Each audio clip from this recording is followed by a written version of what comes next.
Ethan had been planning the camping trip for months. It was supposed to be our last real weekend together before life pulled everyone in different directions.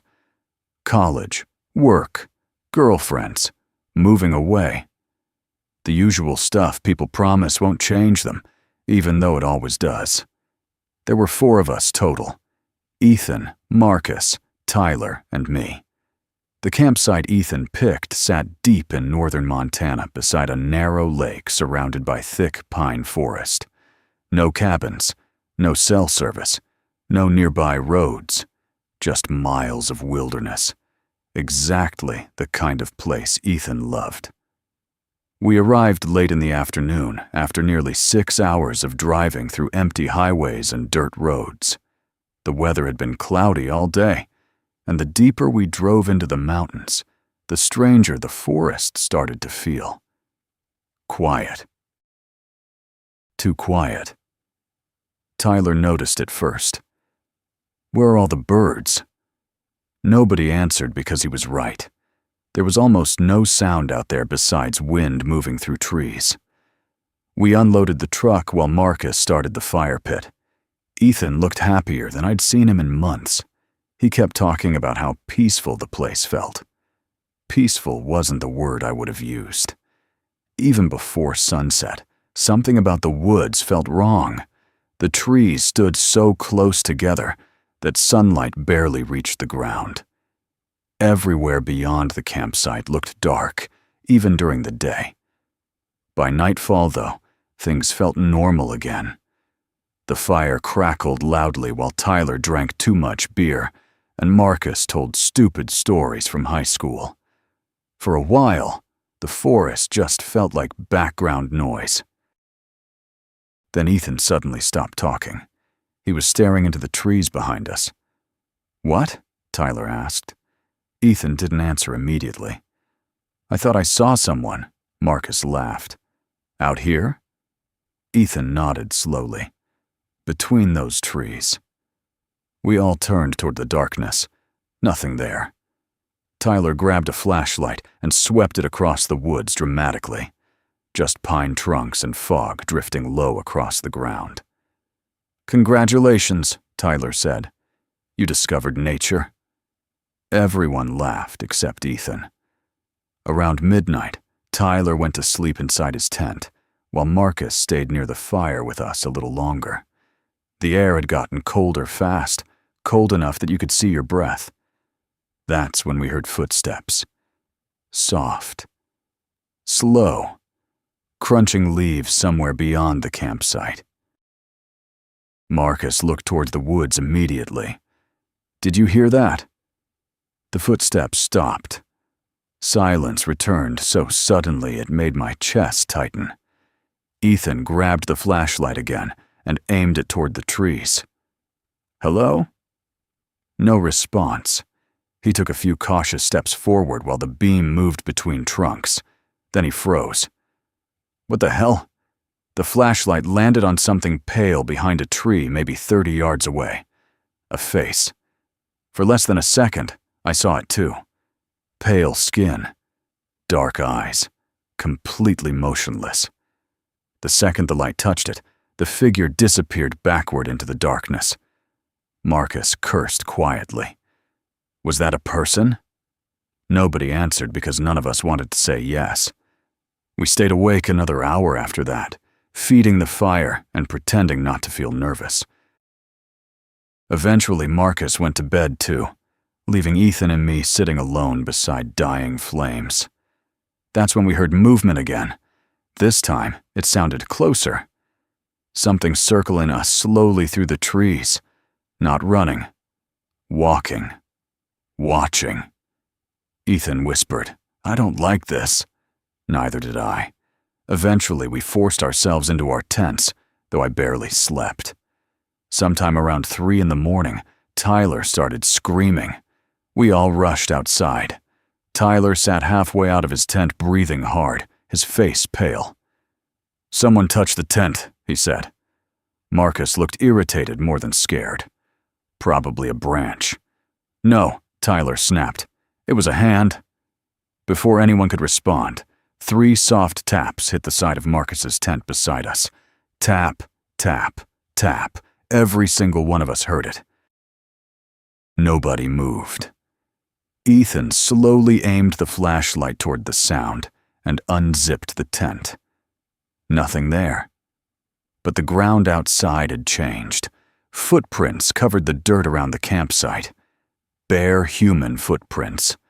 There were dozens of them. They circled every tent repeatedly like someone had spent hours walking around us while we slept. Tyler whispered, "We need to leave." Then Marcus noticed something hanging from a nearby tree branch. At first I thought it was a bag. Then the flashlight revealed fur. A dead deer hung upside down from the branch, its stomach sliced open like it had been gutted recently. The smell hit us seconds later. Tyler immediately threw up beside the fire pit. Nobody spoke after that.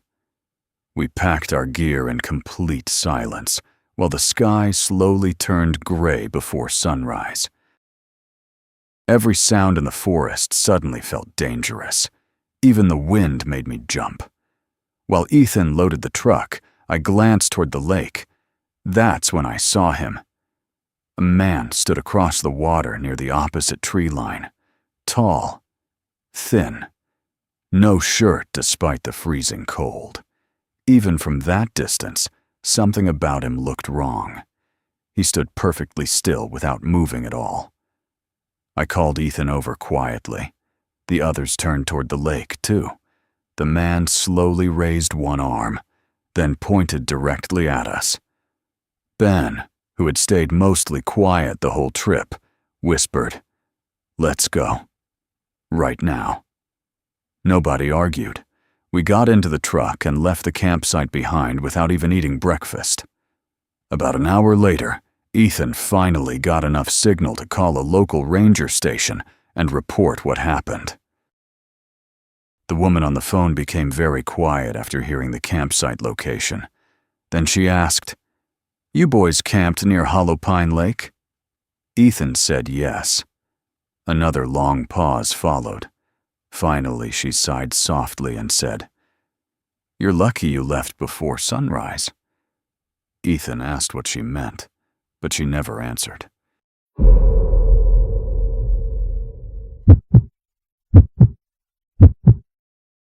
Ashley hated camping.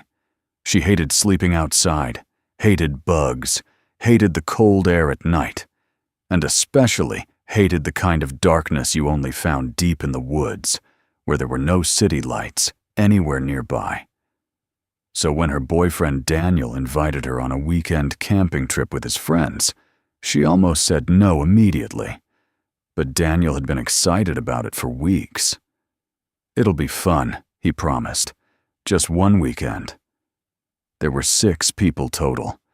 Ashley and Daniel, a married couple named Greg and Nina, and 2 brothers, Luke and Trevor. The campground sat deep inside Oregon forest land, near an old hiking trail people barely used anymore. According to Daniel, it was supposed to be one of those hidden spots only locals knew about. Ashley already regretted agreeing the second they arrived. The forest felt wrong. Not dangerous exactly, just empty. There were no nearby campers, no distant voices, no sounds besides wind moving through pine trees.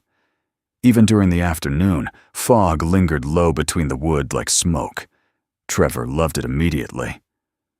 "This is perfect horror movie territory," he joked while unloading supplies. Ashley forced a smile. Exactly why I hate it. The first few hours went fine. They set up tents, grilled burgers, and drank around the fire while Luke played music from his phone until the signal finally disappeared completely. By nightfall, the fog had thickened enough to swallow the surrounding woods entirely. The fire became the only visible thing for miles. Ashley stayed close to it as long as possible. Eventually, everyone went to sleep around midnight. Daniel and Ashley shared the largest tent, slightly away from the others, near the edge of the trees. Ashley woke suddenly sometime later. At first, she didn't know why. Then she heard it. Zip. The sound of their tent zipper moving slowly. Ashley opened her eyes immediately. The entrance flap had moved maybe an inch. She stared at it without breathing. The zipper stopped. Silence filled the tent again. Daniel slept beside her completely unaware. Ashley shook him awake. "What?" he mumbled. "The zipper." Half asleep, Daniel checked the entrance with a flashlight. Nothing outside. "No more scary videos before bed," he muttered jokingly. Ashley tried laughing, but her stomach still felt tight. Eventually, Daniel zipped the tent shut again and went back to sleep. Ashley stayed awake another 30 minutes before finally drifting off. Then it happened again. Zip. Longer this time. Ashley sat upright instantly. The zipper slowly moved downward by itself. Daniel saw it too now. "What the hell?" He lunged forward and threw the tent open aggressively. Cold fog rolled inside immediately. Nobody stood outside. The campground was empty. Daniel walked around with the flashlight, while Ashley stayed near the tent entrance, hugging herself. "Probably snagged weird," he said eventually. But even he didn't sound convinced anymore. The next morning, Ashley told the others. Trevor immediately tried making jokes. Forest ghosts. But Nina looked uncomfortable. She admitted she'd heard footsteps outside their tent during the night, too. Greg rolled his eyes. "There are animals out here." Still, the mood felt different after that. Nobody wandered far from camp anymore. That afternoon, they explored an old trail leading deeper into the woods. The farther they walked, the quieter everything became. At one point, Ashley noticed dozens of strange carvings cut into tree bark beside the trail. Most looked faded from age, but one carving looked newer. "Stay out," Trevor laughed nervously. "Okay, not creepy at all." Daniel took a photo of it before they headed back. That evening, the fog returned earlier than before. By sunset, visibility beyond the firelight had almost disappeared completely. Ashley couldn't stop glancing toward the woods. Every few minutes, she thought she saw movement between trees. Shapes standing just beyond sight. Watching. After midnight, everyone finally went to bed again. Ashley barely slept. Around 2 in the morning, she heard breathing outside the tent. Slow, heavy, wet. It circled them quietly through dead leaves. Ashley grabbed Daniel's arm hard enough to wake him instantly. "Listen." The breathing stopped beside Ashley's side of the tent. Neither of them moved. Then came the zipper again. Zip, very slowly. Daniel grabbed the flashlight immediately. The zipper moved another inch downward. Ashley whispered, "Don't open it." But Daniel already shoved the entrance aside and stepped outside. "Hey." No response. Ashley followed seconds later. The campground looked empty again. Fog drifted between tents, while the fire smoldered weakly nearby. Then something moved beyond the trees. A figure. Tall. Too tall. It slipped behind the fog before Ashley could fully see it. Daniel chased after it immediately, despite everyone yelling for him to stop. Ashley heard branches snapping deeper in the woods. Then silence. "Daniel!" she shouted. No answer. The others emerged from their tents looking terrified. Greg grabbed a flashlight. Split up. They searched the woods for nearly 15 minutes before Luke finally found Daniel standing near the old hiking trail, completely motionless, facing the darkness. "Dude," Luke said carefully, "you okay?" Daniel turned around slowly. His face looked pale. "There was a woman out there." Ashley felt cold instantly. What woman? She was crying, Daniel whispered. She kept asking for help. Trevor cursed quietly. Greg asked where she went. Daniel pointed deeper into the trees. Nobody saw anything. Back at camp, Ashley noticed mud covering Daniel's shoes. Then she saw something worse. Small, muddy handprints across the back of his jacket, like someone had grabbed him from behind. Ashley stared at them silently. Daniel looked shaken now, too. Nobody slept afterward. At sunrise, Trevor discovered his backpack missing from beside the fire pit. Everyone searched nearby until Luke spotted it hanging from a tree nearly 50 feet away. The backpack hung by one strap, twisting slowly in the wind. When Trevor pulled it down, everything inside was gone. Then Ashley noticed the tree trunk. Fresh letters carved into the bark. Stay. The cuts looked recent. Too recent. Trevor immediately wanted to leave. Nobody argued anymore. They packed as quickly as possible while fog still lingered through the campsite. Ashley kept feeling watched the entire time. Just before they left, she glanced one final time toward the forest. Someone stood between the trees. A woman. Long, dark hair hanging over her face. Bare feet. White dress stained dark around the bottom. Ashley froze. The woman tilted her head slightly, then smiled. Not a normal smile. Too wide. Too unnatural. Ashley blinked, and the woman was gone. She never told the others what she saw, because deep down, she already understood something terrifying. The thing in the woods never wanted help. It wanted someone to follow it deeper into the forest. And Daniel almost did.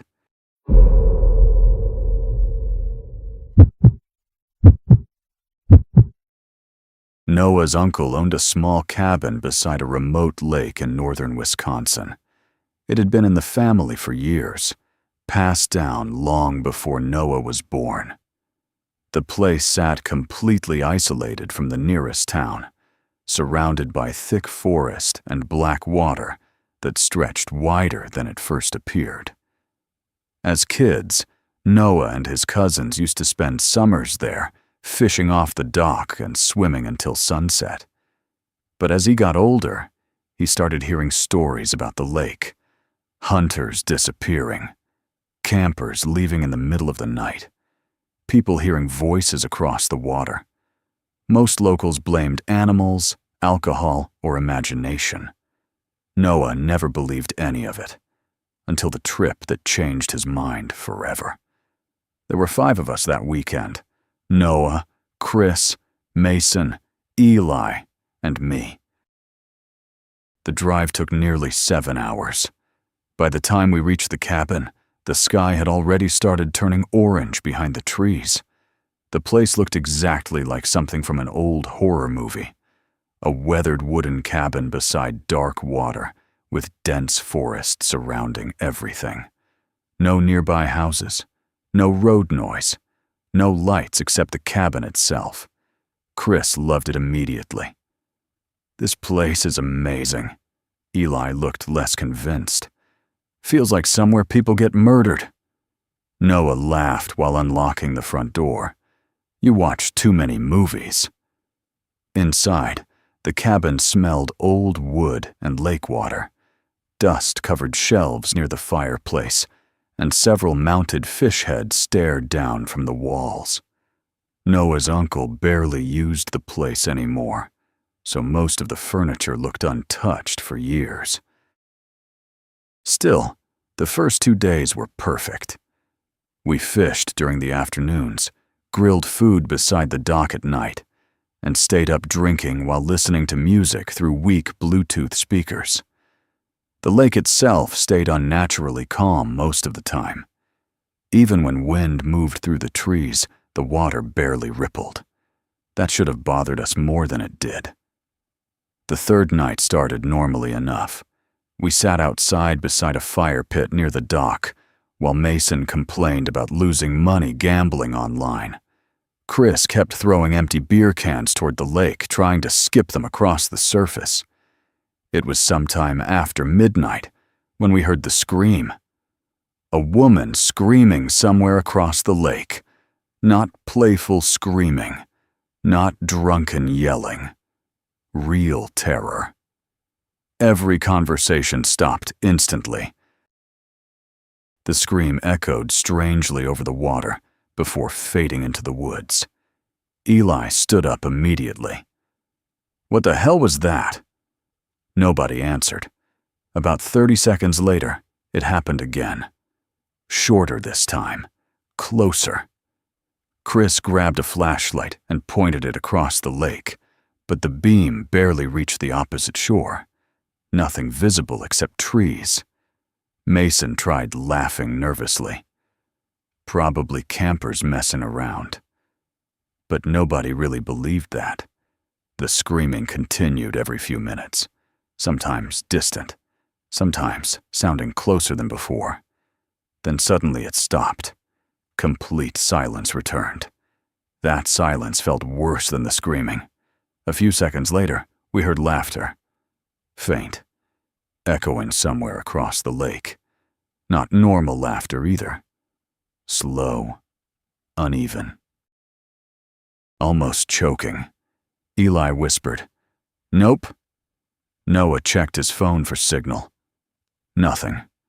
Chris suggested taking the boat across the lake to check if someone needed help, but even he didn't sound confident anymore.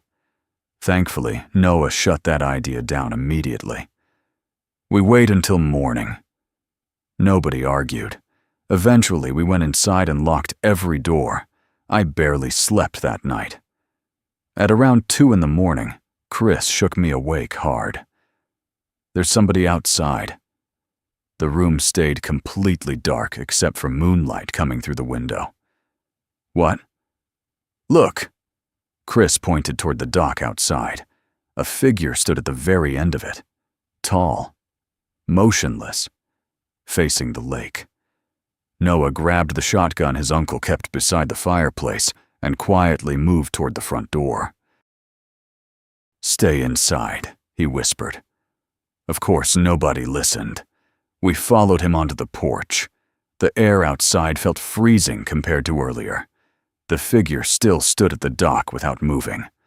Noah raised the flashlight carefully. "Hey!" No response. He stepped closer. The beam hit the dock fully, and the figure was gone. Just empty wood. Chris swore loudly. "There's no way!" Then Eli pointed downward. Wet footprints covered the dock. Bare human footprints leading toward the cabin.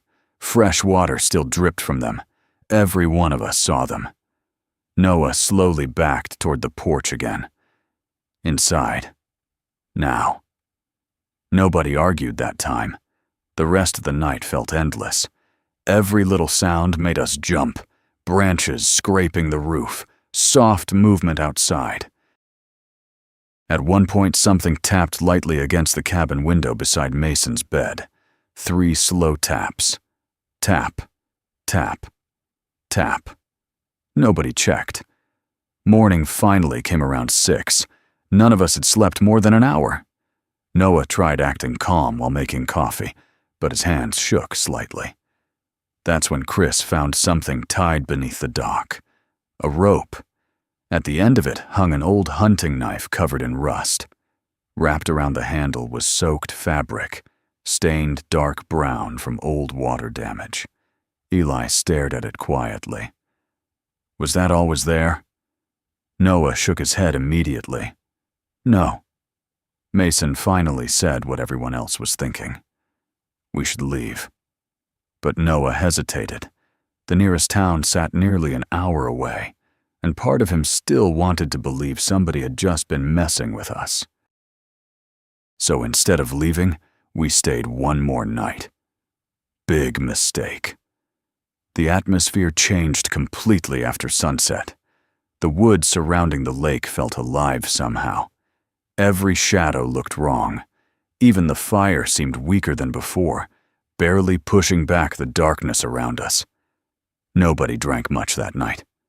Nobody wanted to. Around midnight, Eli suddenly froze while staring toward the lake. "There's somebody there." Across the water, several small lights moved slowly between trees on the opposite shore. Flashlights, at least 3 of them. Chris called out loudly. No answer came back. The lights disappeared moments later. Then the screaming returned. This time, it sounded much closer. A woman screaming in absolute panic. Mason nearly dropped his beer. "That's not fake." The screaming cut off abruptly. Then came a man's voice across the lake. "Please help." The voice echoed through the darkness. "She's hurt." Noah grabbed the shotgun again. Chris looked terrified now. "We're leaving. Right now." Before anyone could move, pounding exploded against the side of the cabin. Boom! Everyone jumped. Another hit followed immediately. Boom! The cabin walls shook. Then footsteps started running outside. Fast, circling the cabin. Eli backed away from the windows. "Oh my God!" The footsteps kept moving around us while the voice outside continued calling for help. But something felt wrong about it. The tone never changed. The emotion sounded fake somehow, like someone imitating panic without understanding it completely. Then the voice suddenly came from directly beside the cabin. "She needs help," Mason whispered. "Don't open the door." Nobody planned to. A scratching noise dragged slowly across one of the windows. Chris nearly screamed. The footsteps stopped again. For several seconds, everything stayed silent. Then came knocking. Soft this time. 3 slow knocks at the front door. Knock. Knock. Knock. Noah raised the shotgun toward the entrance, while all of us stood frozen. A woman's voice spoke softly from outside. "Please." Eli actually started crying quietly. The voice moved again, now outside the kitchen window. "She's dying." Then suddenly from the back door. "Let us in." Plural. That word changed everything. Noah whispered. Nobody says a word. The cabin fell silent again except for our breathing. Minutes passed, then hours. Occasionally we heard movement outside. Soft footsteps, branches snapping. At one point something heavy dragged slowly across the porch. None of us looked. Around 4 in the morning, the sounds finally stopped completely. No footsteps, no voices, nothing. We waited until sunrise before opening the door. The ground around the cabin was covered in footprints, dozens of them, different sizes, some barefoot, some wearing old boots. They circled the cabin repeatedly like people had spent hours walking around us during the night. But the worst part sat near the dock. Written across the wooden boards in wet mud were 4 words. "You should have helped." Eli refused to stay another second. We packed everything in under 10 minutes. Before leaving, Noah locked the cabin and looked across the lake one final time. Several figures stood between the trees on the opposite shoreline, watching us silently. Too far away to see clearly, too still to look normal. Noah sold the cabin 3 months later. He never returned.